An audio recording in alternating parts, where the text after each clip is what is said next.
অনেকে আছে শুটকি না ভেজেই কাঁচা অবস্থায় রান্না করে, সেই শুটকির টেস্ট আর ভাজা শুটকির টেস্ট আকাশ পাতাল তফাৎ। প্রথমে শুটকিটাকে ভেজে গরম অবস্থাতেই পানি দিয়ে এটা 3-4 মিনিট ভিজিয়ে রেখে দিলাম। এইখানে নিয়েছি পুঁই শাক আর 2টা আলু কুচি করে নিয়েছি, পেঁয়াজ, কাঁচামরিচ, লবণ এবং হলুদের গুঁড়া, ধনিয়ার গুঁড়া।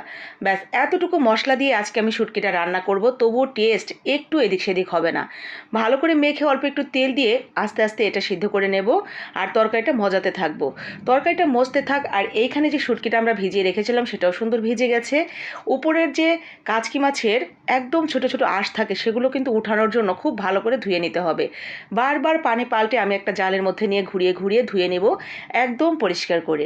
তো পরিষ্কার হয়ে গেছে, এখন তরকারির মধ্যে দিয়ে শুটকি সহ তরকারিগুলো খুব সুন্দর করে আস্তে আস্তে রান্না করব আর তরকারিটা মজতে থাকবে। এক্সট্রা করে কোনো পানি দেওয়ার দরকার নেই, শাক থেকে যে পানি উঠবে সেটাতেই রান্না হয়ে যাবে। তো ঠিক এই পর্যায়ে লবণ দেখে অল্প সামান্য একটু ধনিয়া পাতা দিয়ে নামিয়ে গরম ভাতের সাথে পরিবেশন, সেই স্বাদ।